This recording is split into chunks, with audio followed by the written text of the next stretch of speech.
if you're used to the fog, you don't notice the fog, right? But then once the fog disappears, you look back and you're like, oh, wow, I've been somewhere else. I haven't really been here.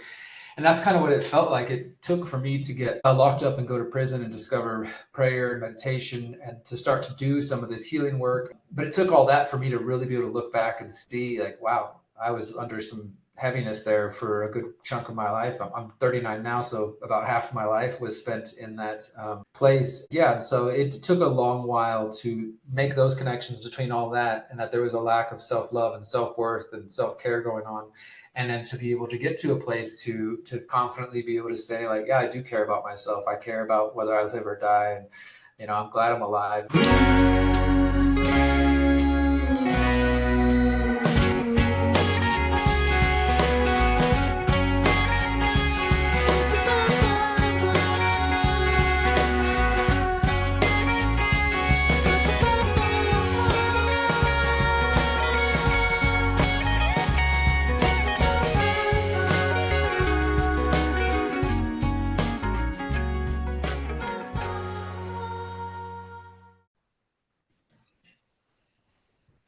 Welcome, everyone, to the Vegan Posse Self-Love series, which is dedicated to expanding our tenderness, affection, curiosity, and general delight in one very important animal, ourselves. As many of you know, I'm currently working on a companion guide to my novel, Marrying Myself, which will be sort of a self-love playbook.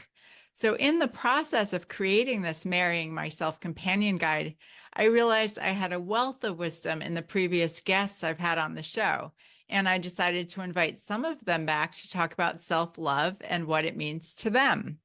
Today, I'm thrilled to welcome back Derrick Broze. Derrick, among other things, is an author, journalist, documentary filmmaker, and an activist based in Houston, Texas. Derrick is the founder of the Conscious Resistance Network, an independent media organization focused on empowering individuals through education, philosophy, health, and community organizing. And Derrick, you're also a public speaker, and you've spoken in many parts of the world, often on the topic of freedom. And you make a real point in focusing on solutions and light, but you've also known true darkness. So why don't you tell us a little about your own journey with self-love? What does it mean to you? And is it something that came easily to you? Well, first off, thanks for not only for having me on, but for making the effort to have what I think is a really important conversation. And the one of self-love. This has definitely become intrinsic to my activism. And although people might not think of journalism as something that involves self-love and self-care and things like that, I do try to bring that into all of my work.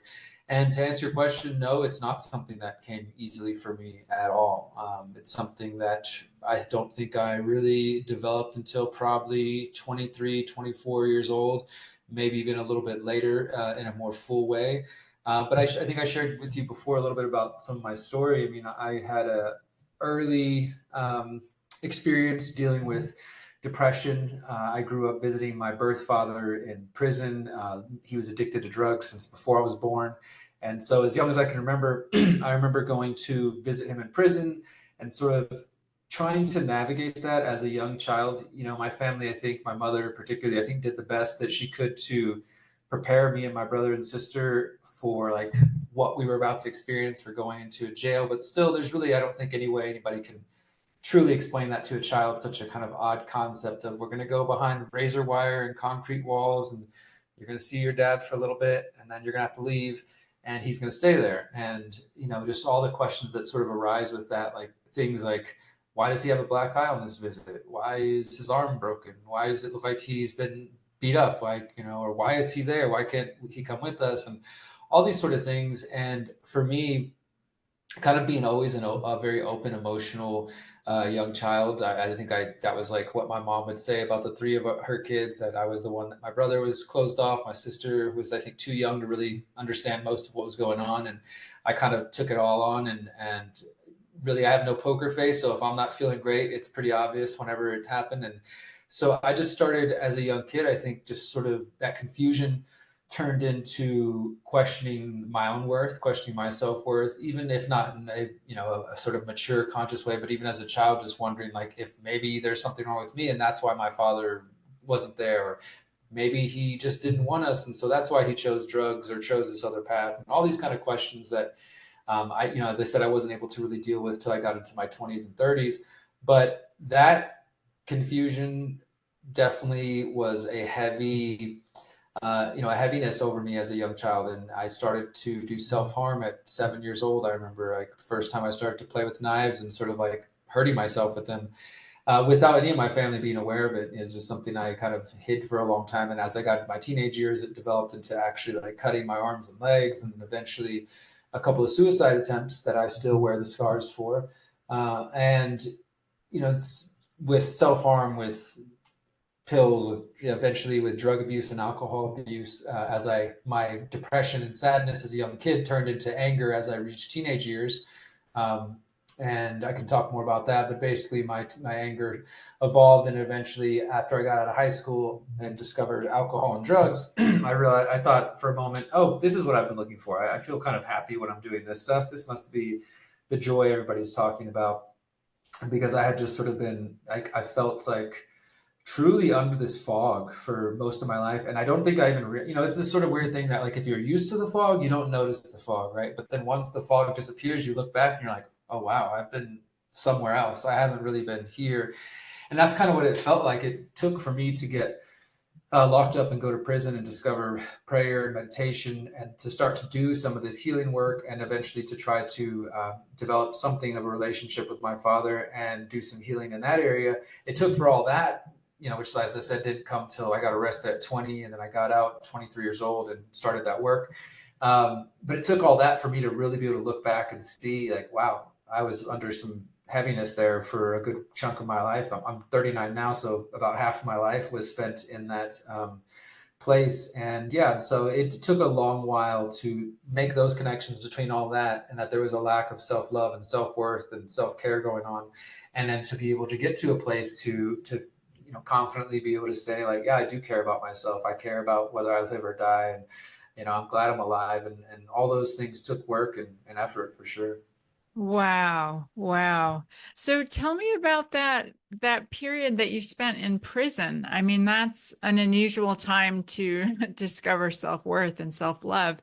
Do you remember what pointed you in the right direction, or what happened to even, prompt you to start thinking about prayer and meditation? Yeah, so I was arrested in November 2005, so 19 years ago now, and I had been for the better part of 2 years bouncing from alcohol, like, and I don't mean having a beer here and there, but like just drinking an insane amount. So I was blacking out or puking everywhere, and that just became my routine for a while. And that went from pills, and then that went to ecstasy, and then eventually in January 2005. I was introduced to crystal meth by some old friends who I hadn't seen in a while. And I was actually sort of in a place where I was trying to get my life together. I realized I was like, all right, I'm just partying too much. I need to get everything together. And I started a new relationship. I got a new apartment, got a new job. And I was just like, cool, things are going well. I'm doing pretty good. And as I said, I just kind of one night had a party at my apartment, and some old friends who I hadn't seen since high school, who were always sort of into heavier things. And that's probably where I got introduced to most of the things, was through this particular group of friends. Sadly, some of whom have also not made it and have passed away because of drug use. But that was that night. They came over, we hung out, and then I had a couple of days off from work, and I had known that they were partying and doing cocaine, and I'd heard of meth or crystal or whatever you want to call it. I was somewhat aware, and I'm also the kind of person that does it. Those sort of things don't scare me away. I just like, all right, people do their thing. That's their thing, whatever. But eventually this night, I was like, okay, I'm off for a couple of days of work. I don't have anything to do. I'll try this with you guys. And it just grabbed a hold of me. And so within 10 months, I was locked up. I was, within 6 months, I was homeless. Within 5 or 6 months, I was living in a meth house, crack house. Like, I'd lost my apartment, lost my job, lost the girl.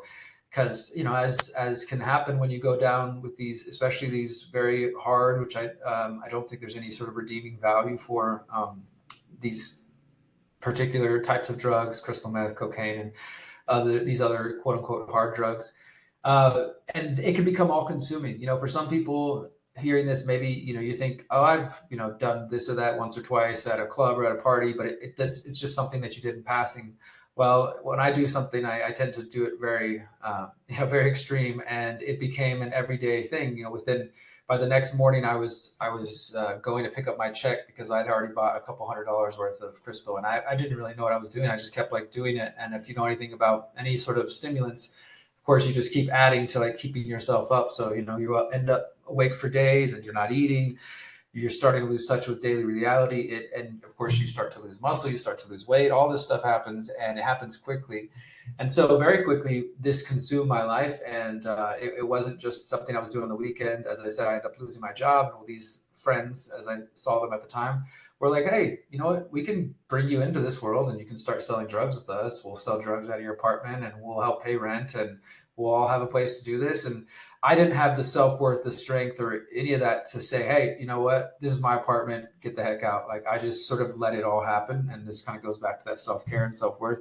And so for that whole period before I got evicted, which I eventually did, I just sort of receded further into my head and into my mind, especially because I'm not the kind of person that if you give me a stimulant, I'm going to talk and talk and talk. I'm just sort of naturally, this is just me. I don't drink coffee. I don't do any of that stuff.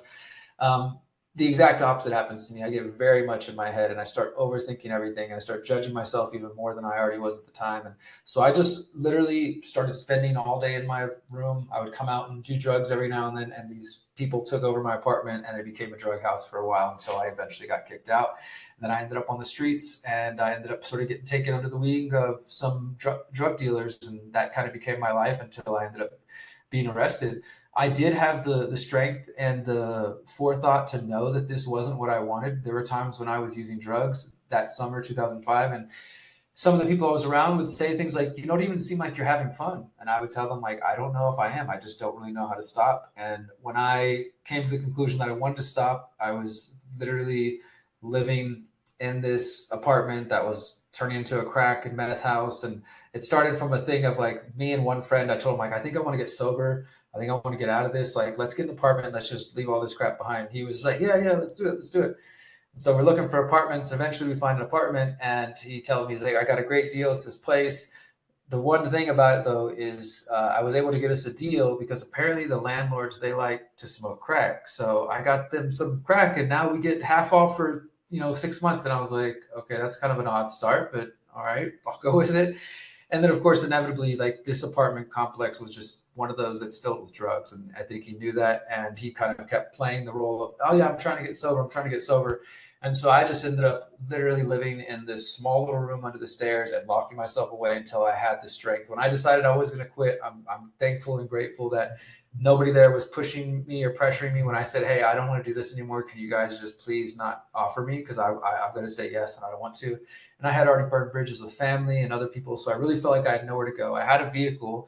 I just couldn't work at the time. When you start to get on so much drugs like that, you can't even really fully function enough to go hold a regular job. I was just doing what I could to just keep myself away from it, locking myself in my little room.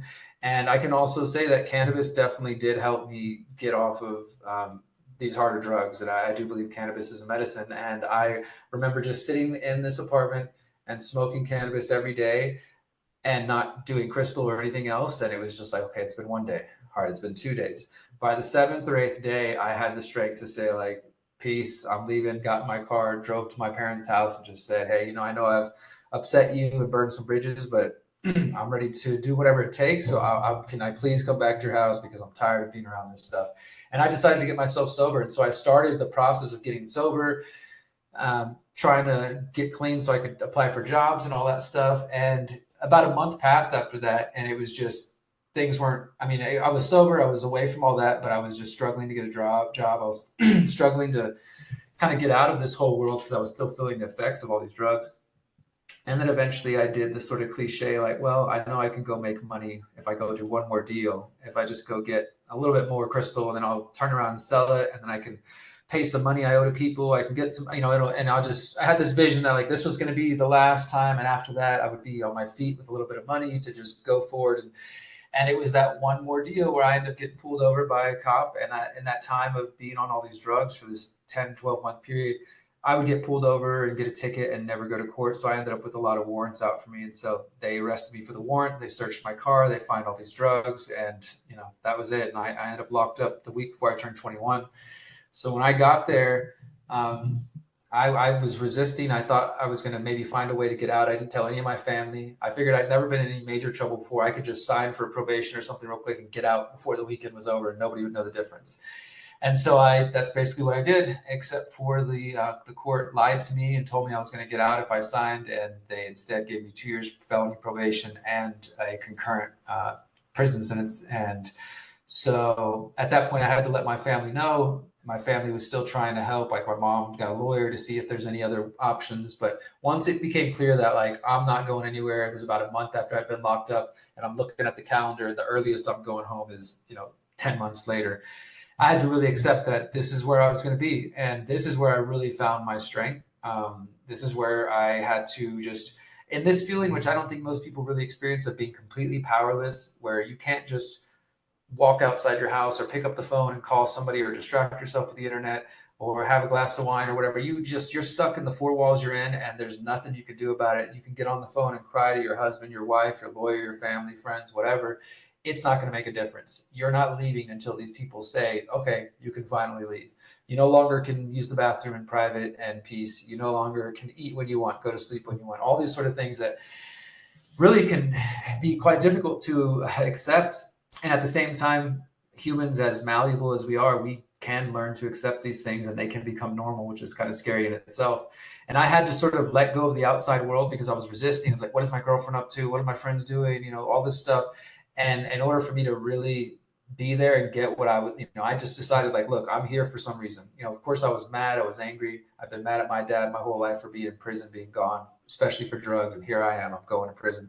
And to top it off, he was getting out as I was going in. He was getting out of prison at that time, like the same week I was getting arrested. So all of that was just like a real gut check for me. And I just decided like, all right, I'm here for a reason. I can't leave. There's nothing I can do. I can get angry. I can get mad, but I have to accept that I'm here. And what am I going to do with this time? And thankfully, I have always had two really powerful grandmothers who are really big spiritual influences in my life. And my granny, who's since passed, she sent me books about, she's a Christian, but I would say kind of more an esoteric Christian, where she's very open-minded in her practices and stuff. So she sent me everything from books on Zen Buddhism and meditation to Christian centering prayer and just like all sorts of things that I was just taking anything I could, because when you're sitting there and you have nothing but time, all of a sudden you realize how much you like to read. And I remember, and also as I was getting off these drugs, I was kind of rediscovering my own intelligence and my own brain and the things that I had sort of stuffed away, and remembering like, hey, I love to read, I love to learn, and I want to understand myself. I want to get through this. And so I just dedicated I was locked up the first time for 12 months. And in total, I did 18 months over 3 years, kind of going back and forth because I didn't get it all the first time. But it was in that space really that I just decided like I needed to use the time as best as I could to come out as changed as a person as possibly could, And so once my grandma started sending me those books, I started journaling a lot too. I mean, I would credit journaling and meditation and prayer with saving me, especially in this place that is filled with fear. I think it all comes back to fear, but there's a lot of fear expressed as anger.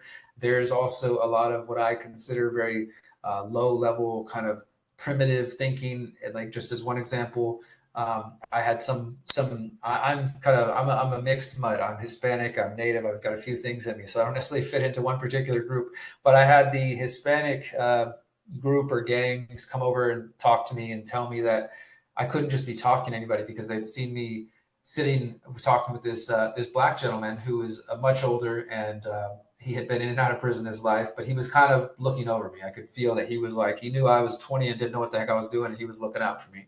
And so we were talking a lot. And at one point I had somebody come up to me and tell me that I couldn't just be talking to whoever I wanted, that I should be hanging out with this crowd of people and not this crowd. And I had to make it clear, like, I don't want anything to do with that. I'm just here to do my time and like go home. That's it. And things like that. In all that space, it can be difficult to sit and like, okay, I'm going to sit on my bunk quietly, get a meditation pose, and hearing little snickering or laughter or what the heck's that guy doing over there?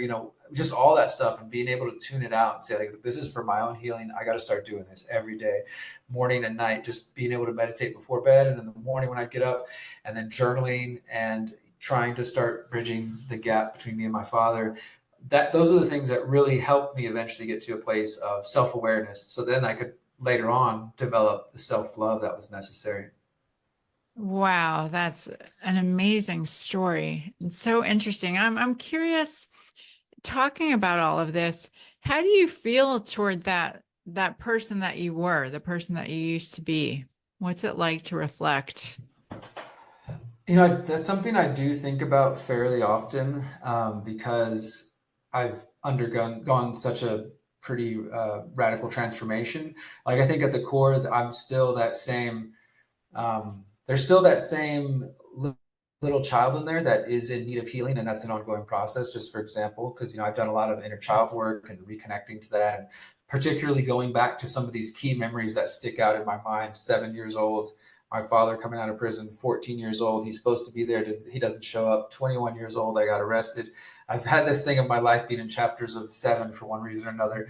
But I spent a lot of time looking back at those periods and trying to reconnect to myself, both as like a younger, sad, confused child and as an angry teenager and then young adult. And I think that ultimately I feel like I was looking for everything that I've been able to create in my life now, which is a really cool feeling. What I mean by that is community, like real authentic connection with people. Because there were times when I was in that space, when I was living in that apartment that I mentioned, and some of these people that introduced me to drugs were old friends that I had known since like elementary or junior high, and we'd been in and out of each other's lives. And so some of them were people that I thought or felt like a real affinity and a connection for, but there were times where I clearly remember trying to open up and like say something authentic, or just like, hey, I'm struggling. Like, I don't feel good. I think like I'm not, just whatever was going on in my head, and sort of getting indifference. Or these people were also, and I have compassion for this now, and I've let it all go, but these people were also in their own struggle. So obviously they were dealing with their own stuff. And I think that's, we all tend to attract the things we're putting out. And so for one crazy reason or another, we were all just messed up and going through some things. And I think at that time it sort of served a purpose. We were there for each other in a sick, twisted way. Like, for example, I had a lot of people who I think genuinely did care about me. And their way of showing that was to give me drugs, and not that that's the best way. And obviously that's not going to lead to real powerful healing experiences in the long term. But at that time, the places we were, that was like one of the only ways we knew how to express, like, hey, yeah, I care about you, man. Here's this thing. I want to share this with you. I want to get high with you or whatever. And I really think though what I wanted was an authentic connection. What I felt like I'd been lacking from my father, and in other areas, I wanted like real human connection and wanted community. Wanted to be able to just like share openly and be myself.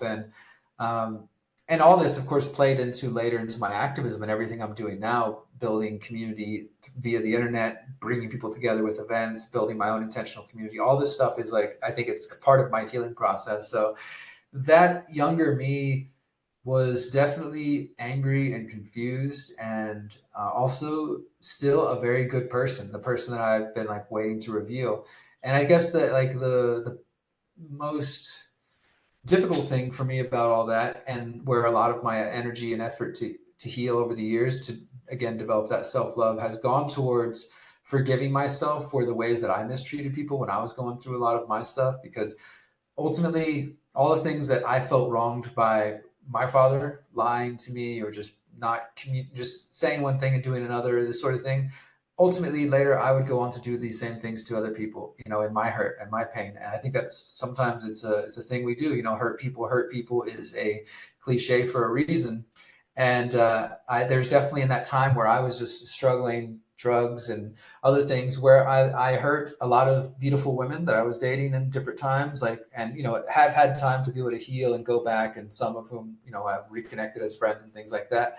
Obviously, it was hurting my family, hurting myself, and just so many things. Like, I was thinking about that recently, actually, because you mentioned Houston. Houston is where I'm from originally. I do spend half the year there, but I live mostly now in Mexico. But I just got back from visiting my mother in Houston. I was staying at her house, and I was telling Miriam, my partner, I was like, I remember being here because that house was the house the second time I went back to prison after I got out, and I was out for less than 6 months, and everybody thought like it was over. I had to tell my mom, I'm going back. They're, requiring me to go back for a minimum of 3 more months and maybe longer. And I was just telling Miriam recently, I was like, these are the steps. I remember this clear memory of telling my mom that, and her just having enough, and just saying like, you're turning into your father. Don't come back whenever you get out. And like, then the girlfriend who waited for me for a year said similar things, said I can't wait anymore. And I had to go turn myself in downtown, feeling even lower than I felt the first time, because now not only did I go through this big change, but I was gone for a full year and I'm locked up again and my family's ready to turn their back. My girlfriend's over. I felt even lower than I thought I could after the first time. And yeah, all those different experiences though really helped me get closer to who I am, look at the person I was before and the ways I was hurting people, and then eventually start to heal from that, start to overcome that. And of course, forgive myself for the things that I still sometimes like, dang, that was not cool. That was not a good way to treat somebody. And I can't imagine doing that now. Yet somehow in my depression, my pain, and obviously drug use, I was able to rationalize, all sorts of things. And I think that's the unfortunate thing, that when we're in our own pain and our own struggles, or we're lacking self-care and self-love, we often do hurt other people because we don't even have that sense of self to say like, hey, I care enough about myself that I don't want to hurt. So I should offer that same respect and care and concern for other people.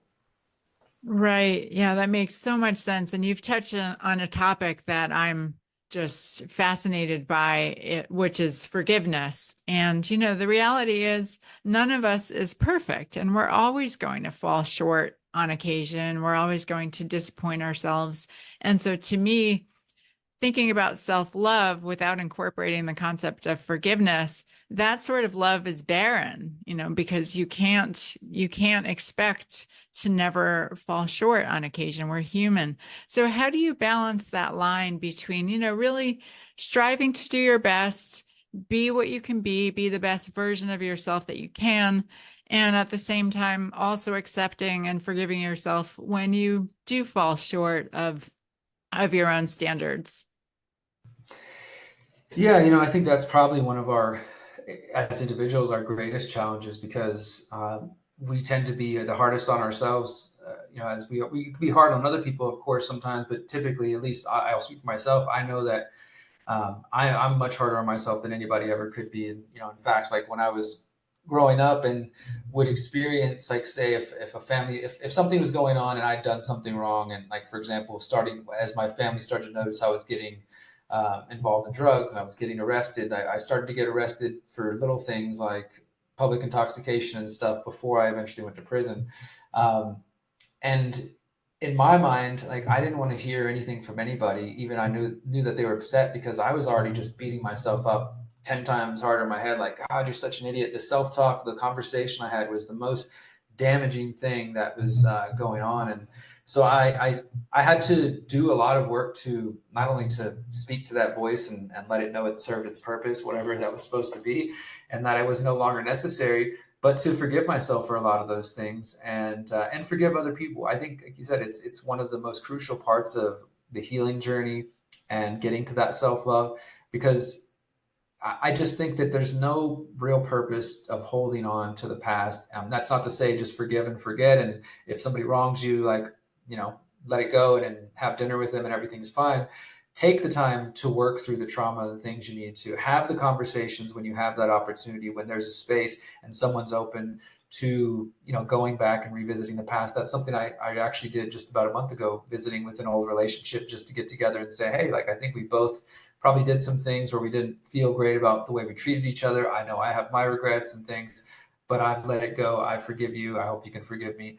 And it was actually a really healthy thing, and that was a blessing. That opportunity is not always going to be there, and so then we have to have the ability to say, I'm going to forgive myself for this. I'm going to take time to look into my own heart, and to not only just to like give yourself just like a get out of jail free card, but to really understand like different things that you've done, ways you've treated yourself, ways you've treated other people. This is something I spent quite a lot of time on, and I mentioned journaling. Journaling has just been really huge for me to get the thoughts out of my head and to be able to look at them and to concretely see like, okay, this is how I feel about this person or this relationship or this time or this experience I had, and then further be able to dissect it and look at it.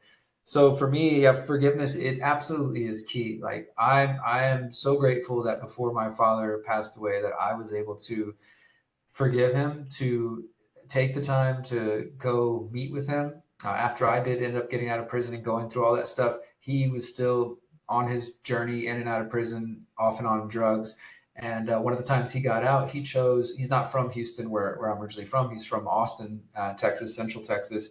But he chose to get released from prison into Houston with the hopes that me, my brother, and sister would, come see him or would be open to talking to him and stuff like that. And my brother and sister weren't in a place to do so. They just weren't ready for that. But me, I was very much in a place. I was like, this is what I need. Like I'm getting out of prison. It's all I was finally done with it all. I had done 18 months. I got off parole. I was done. It was over. It was like, wow, what a chapter. Like I can't believe I made it through that. And I feel so much better. I can experience joy. I feel happy for the first time in my life.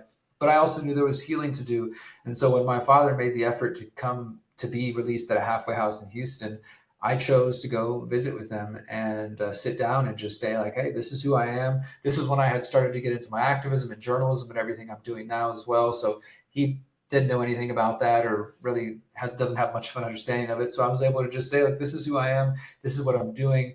And here's a little bit of the ways that I experienced some pain from your actions, but I want you to know that I'm okay. Everything worked out the way it's supposed to be.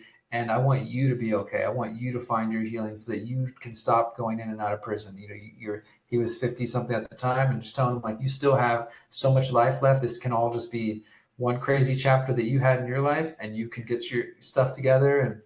And I'll be here. I'll be here to support. Maybe we can develop a relationship, maybe not. But I just want you to know, whatever guilt you're holding, like I'm okay. Let it go.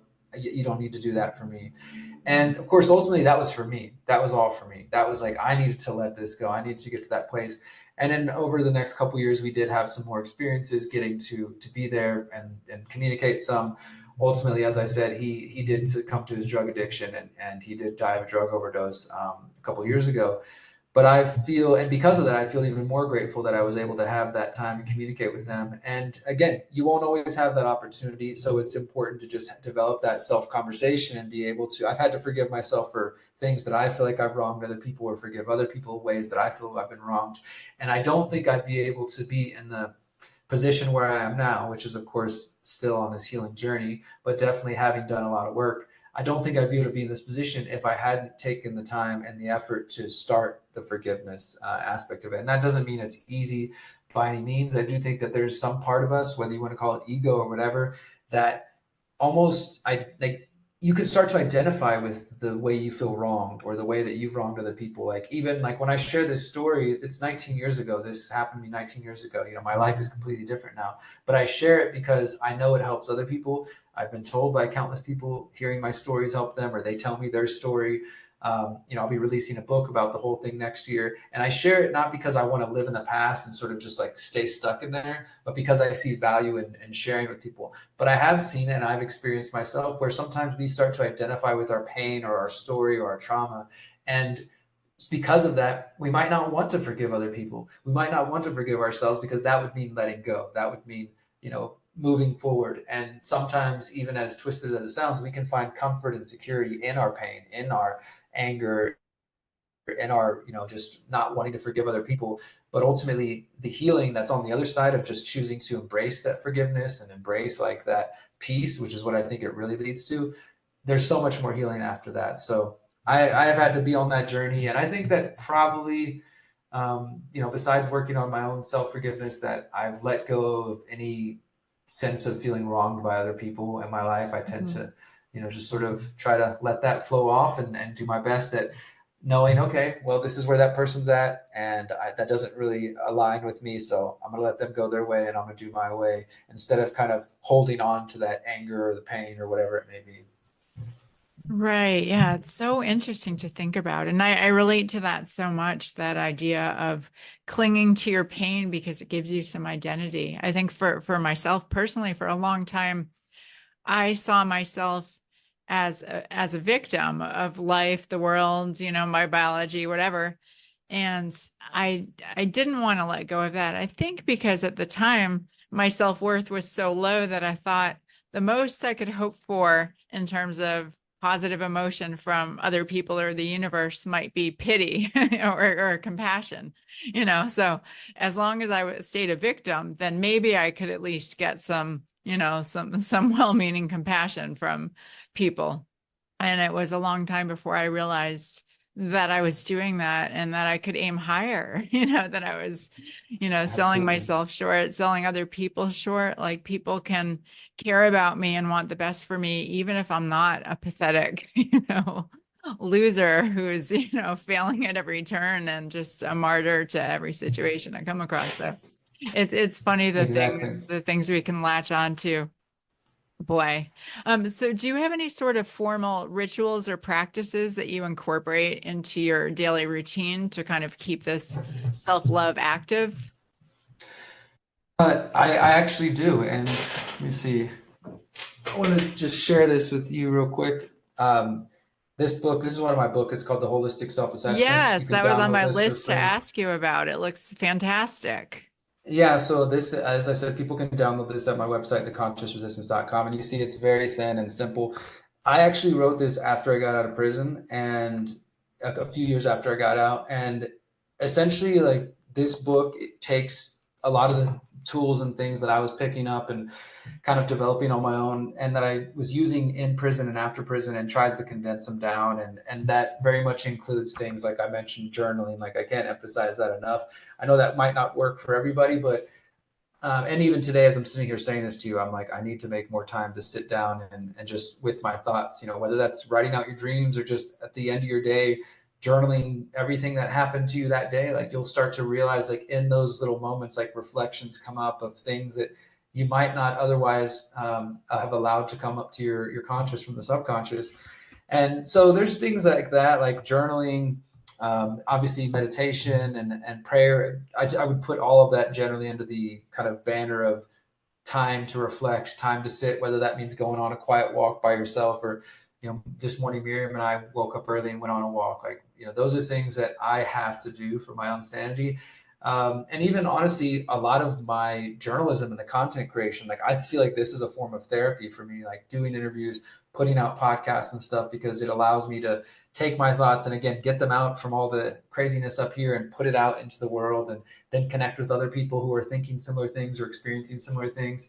So for me, like that, again, that connection, I think that was ultimately what I was looking for in the past. So having that authentic connection with other people, I tend to be a kind of a solitary person, but also I like social experiences from time to time. So connecting with other people, being able to have true, authentic conversations. I mean, this is something that is so important to me and that I've realized over the years that I crave probably more than anything, like to the point that I had some serious conversations with friends and family and my mother, like making it clear that, look, the people that I'm bringing into my life, especially after everything I went through and the life I've cultivated now, are people like yourself. I mean, we've talked a couple of times, right? But we're having a very authentic conversation here. I don't want to be in a family where I can't have the same authenticity that I'm expressing with you right now. And any relationships that I have in my life need to be authentic, need to be real. Doesn't mean we have to go this deep with every conversation, but I need to know that I can be myself and that I can, hear you and your real self. Not that we have to go put on fronts or put on masks. Oh, because we're around family or we're around friends, we have to be a different person. I feel like I did that a lot in my younger life, and I can no longer and will no longer accept that. And so I'm very open about like I need that realness from other people because I'm just going to give it either way. It's just what I have to do. So having authentic connection is a part of that. Being able to be in a space, whether that's just with Miriam and let's go on a 30-minute walk this morning and talk about our day and how was your rest? Did you get good sleep? What do you have planned for today? What, just all these sorts of things are so important to me. Also for me, physical activity as well. Like in addition to walking, I do try to go to the gym or go on a jog and things like that, because that was one of the things besides journaling that got me through prison. The moment I could hit the track, I would hit the track every single day. Because for the first 3 months while I was locked up, I wasn't allowed to go outside. No sunlight, no outside. Like it was just miserable. So when I finally got that, I was just like, there was all right, time to go outside and hit the yard. And I would hit the track every day. And it started out with just like a 5-minute walk, then a little 10-minute run. By the end of my time there, I was running for an hour and that was, not only was it sort of a visualization of every mile was one day closer to home. You know, every, just like I was Mm, visualizing, like I'm almost there, I'm almost there. mm. And it was so healing though for me, like just to keep myself physically active, but also just to process my thoughts and to really go through those things. So I try to stay active in those ways because it is a meditative thing for me. I love to bike. That's another sort of meditation for me as well. And keeping myself busy because, you know, personally, I don't buy into addiction disease theory. I don't think that I'm a person that is just forever like stigmatized, and any moment I could turn into a drug addict again. Like that might work for some people. If that works for you, that's great. But I don't buy into that, and so I don't think that I'm just, you know, somebody hands me a meth pipe, I'm going to turn back into something I was 19 years ago or anything like that. But I do know that keeping myself busy and focused and on goals is good for me, is good for my personality type. And that is part of the holistic self assessment too. I talk a lot about setting goals just to keep yourself focused, and like how we recreate and redesign our habits as well, because obviously like your habits are going to end up being like what you do, your rituals, your routine. And if you're starting out with bad habits, or, you know, of course up here, if you're starting out with bad self-talk, bad negative thoughts here, then it's hard to start with positive, you know, to go to positive habits and then develop positive routines and then develop positive relationships based on those habits and those routines. So I talk a lot about kind of redesigning the way we set up our day and just what we go through. And for me, goal setting, journaling, meditation, walking, physical activity, these kind of things just keep my brain sharp and focused. And it does help, as I said earlier, everything I do it to the extreme. So I'm passionate about everything I do. That was drug use and alcohol use at a different time. These days, it's all the work that I'm doing now, and it's conversations like this. So and of course, even with that, there's a balance, because, you know, I, just like anybody else, I can bury myself in my work and ignore other things, and I have done that at different times over the last 14 years of this particular journey. So finding that balance, you know, loving what you do and your passions and embracing them, but also making time to go on the walks, to go be in nature, to spend time with family and people you care about, to remember like what it is you have and what you have to be grateful for. And I still, even though it was only 18 months, and so many other people are rotting away in prisons for much longer for nonviolent, you know, crimes that I personally don't think they should be. But even in that 18 months, it has stuck with me after this 19 years of helping me just recognize what freedom means to me, how I value that, why I value that as a vegan as well. You know, why I don't want any creature to be in a cage and locked up and depraved of their freedom and experiencing the world. That has stuck with me so that I remain grateful every day to be able to walk outside and watch a sunset and to go on a walk. So finding space for that gratitude is absolutely part of that too. Right. Yeah. So on that subject, last question I have for you is how does veganism relate to your self-love? Yeah. So, you know, the interesting thing is after I got out of prison, so 2000, it was October 2008. And of course, I was ready to just start changing my whole life. Like that included um, my health, like just thinking about all these things and eventually getting to activism and becoming vegan. But the first step in that direction was actually because when I got out, I realized that I had a lot of stomach issues from just doing a bunch of drugs and drinking a lot and eat, you know, obviously like if you're in that state of mind, you're not out eating organic meals, you're eating pretty crappy too. So the combination of like not eating good for a few years, just doing a lot of bad stuff to my body, I ended up having to get a colonoscopy at the age of 23, which is, you know, pretty usually reserved for men in their 40s and 50s.